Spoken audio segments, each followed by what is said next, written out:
Welcome back to Objective 2 in Chapter 11 of our 3B1 series. In this objective, we'll describe the design and explain the terms, purpose and operation of gravity and pressure filters. So first of all, there are 4 different types of filtration that's available. These are occlusion, adsorption, reduction and oxidation. Now the first two, occlusion and adsorption, these are the two that basically we'll sort of focus on here in third class, even though that won't be explicitly stated. The other two methods of filtration that you'll learn more about when you go on to second class is reduction and oxidation. So just for completeness and interest, reduction is the removal of free residual chlorine by converting chloride ions by activated carbon. So in other words, if you have activated carbon filters, that is the reduction process. The other method is the oxidation process. This is the removal of iron and manganese by precipitation and by oxidation and filtration using a green sand filter. So if you see these green sand filters out and about, that's what that process is doing there. And again, you'll learn more about this as we go. Now, the two that we want to take a look at here, because they're pertinent to the types of filtration that we're most familiar with, are our occlusion and adsorption. Now, for the first one, occlusion is simply the removal of a particle based upon its size. And this is the majority of how things like multimedia filters work. Now, this is often referred to as surface filtration, as the majority of the filtration takes place at the surface layer. Now, the media that is contained within inside these filters is one of several. It can either be sand, various grades of, gravel, anthracite, which is a very hard, black, glassy-like coal, it's all crushed up, garnet, that's a particular hard brown type gemstone, or we can even do this with membranes or fiber mats. And membranes and things like that lead themselves to things like seaweed filters that you may have heard about as they've become more popular in the last few years. Now, the beauty of the occlusion principle is as the majority of filtration takes place at the surface layer, as that surface layer traps the suspended solids from passing through it, a cake is formed at that surface layer, which is just a collection of suspended matter. And that also now acts to further assist filtration, as more particles will have to pass through that first before they can then pass through the grades of media within the filter. Now, the other method is adsorption, and this is simply the removal of our suspended matter by the adherence to a solid media. Now, again, there's that difference that people confuse between adsorption and absorption. Absorption is like a sponge, where it's absorbed inside the material, i.e. it soaks up the water inside the sponge. Adsorption is where it's only attracted to the surface. So the classic example for something like that is once again a carbon filter, but also things like molecular sieves, if you've ever heard of those. They work off of that adsorption process. Now this is just due to a weak chemical interaction between the fluid and the actual bead itself. And the beads often have different sizes upon them, so they'll allow different size particles to pass, whereas they'll trap other ones. They're also used a lot in the ethanol industry to separate out water from alcohol, for example. And unlike the previous one that we looked at for occlusion that provided surface filtration, these ones provide what's known as depth filtration. Okay, so let's take a look at our filters then. Now we know what our main processes are at work. And of course, the one that we'll focus on here for the majority of the filters that we'll see, of course, is going to be our surface filtration or our occlusion.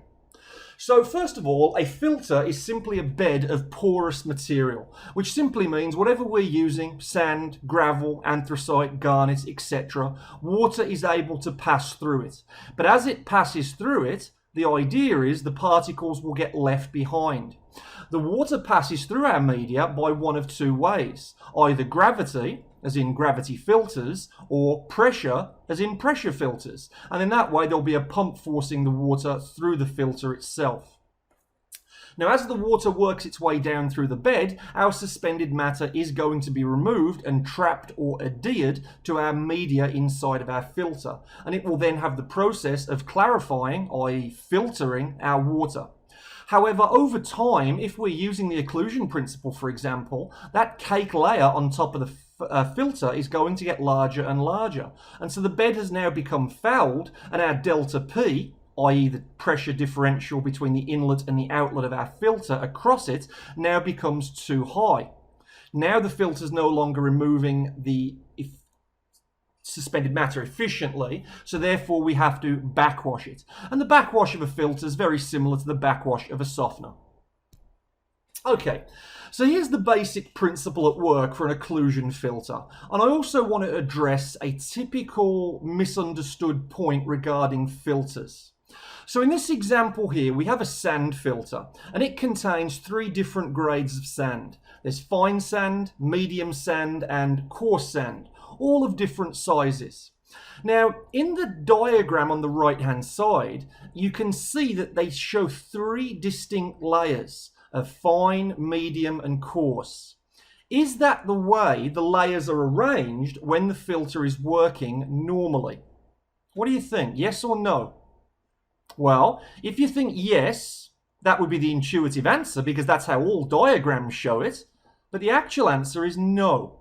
When the filter is in normal operation, these are all jumbled up. And the reason why is, if that filter sorted its way out like it's shown there on the diagram, then the finest particles, which are going to be the closest together, are at the very top. What happens now if a particle is able to pass through that fine sand layer? Do you think the medium layer or the coarse layer is going to stop it? Well, no, because it's much bigger and they're further apart.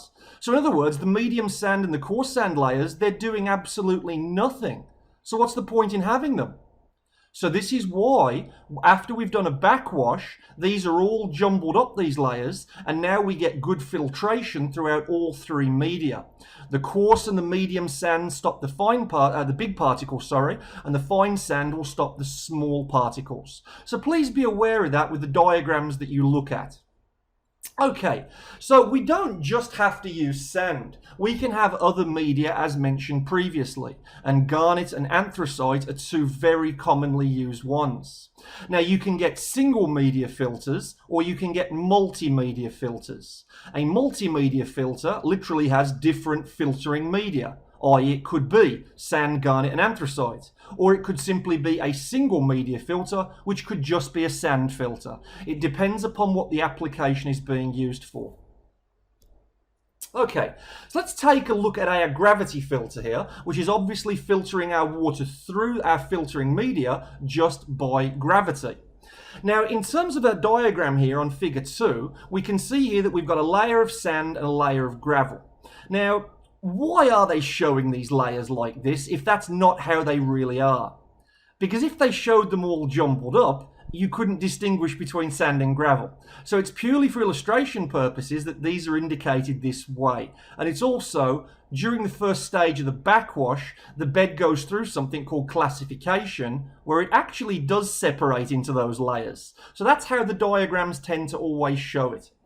Now notice here the dimensions. Unfortunately, I have seen provincial questions actually ask about the depth of these sand and gravel beds. Crazy question, I know, but hit it with a highlighter, and if you've got room left in the memory bank, see if you can commit it to memory. We're talking 0.4 to 0.8 millimeters for our sand layer, and a further 0.3 to 0.6 meters for our supporting gravel bed above the very base support of our filter, which is generally a concrete layer at the bottom of it. Now, the gravel here is going to prevent the loss of sand, and also so is our supporting bed at the very bottom, which is that sort of hatched line there that has holes drilled through it.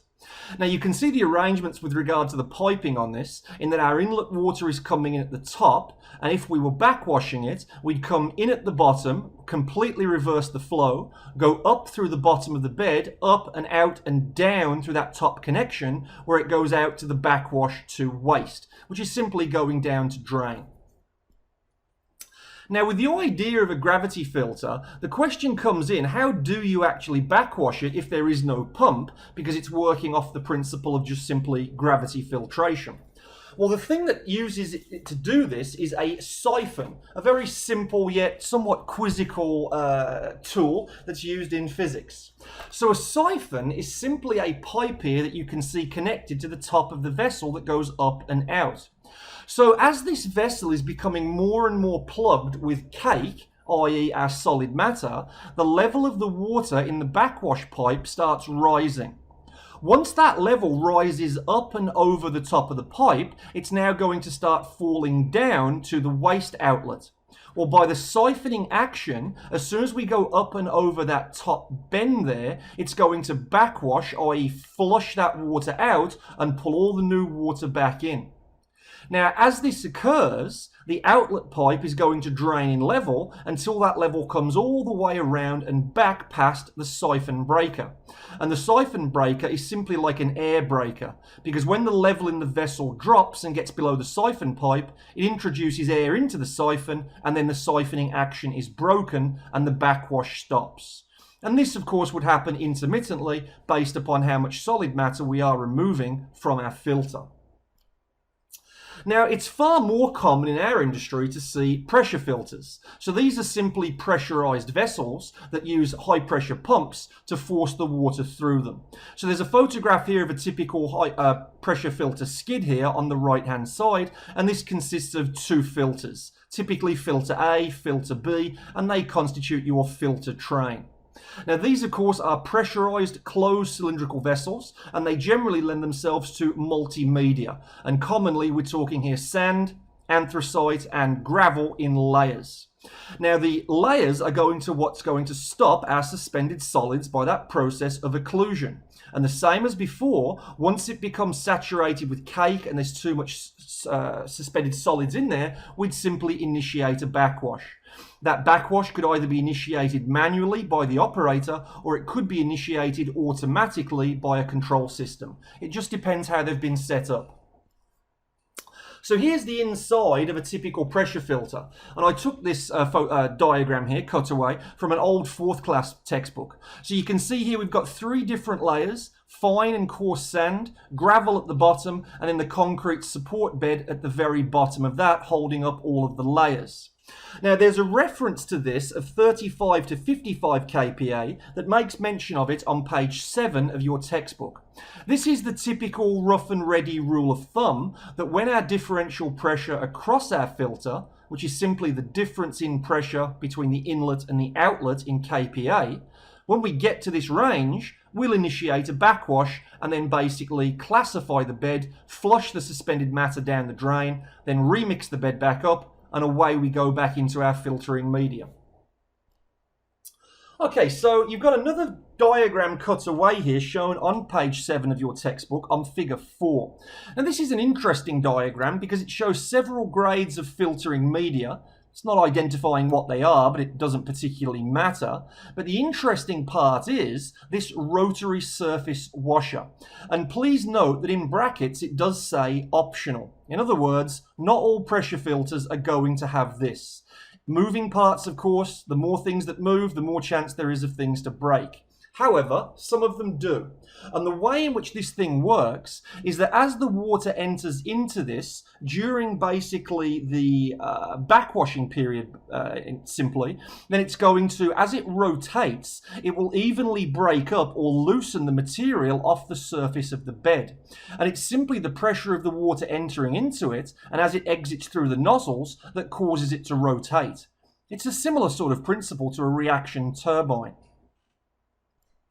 Okay, so that's simply it for Objective 2. Pretty straightforward idea, and none of that really should have been new stuff. All of that would have been talked about back at 4th class, except the 4 principles of filtration, which were our occlusion, our adsorption, our reduction, and our oxidation.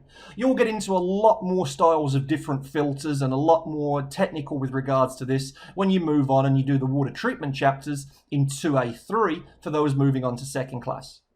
Okay, so let's wrap up this objective and take a look at some typical questions you might get asked. So first, within a pressure filter, what is the purpose of the rotary washer? Is it used to distribute the influent, used to distribute the effluent, loosens the material on the surface of the bed, prevents channeling of the bed whilst in operation? Well, we just got through talking about this, and it's also mentioned on page 7 of your textbook.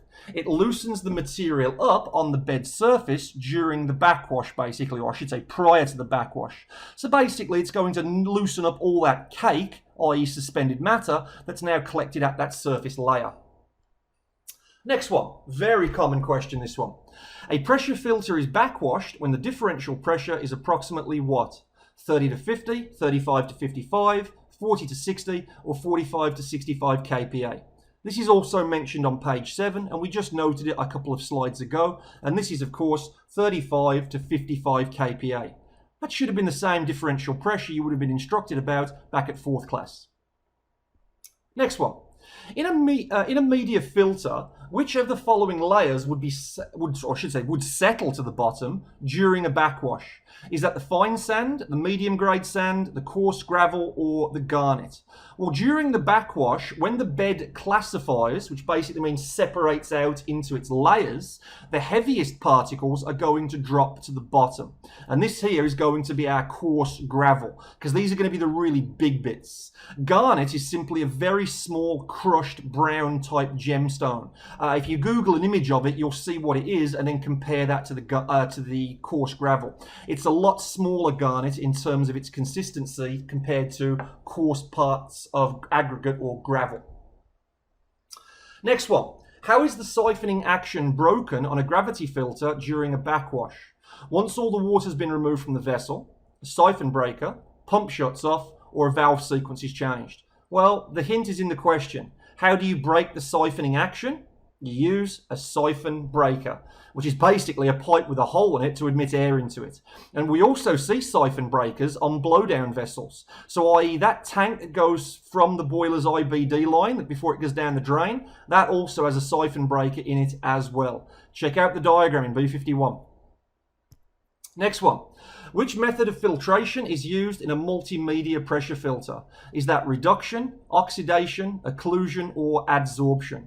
Well, a multimedia pressure filter is going to separate out particles exclusively based upon their size. And that, as a principle, is referred to as occlusion.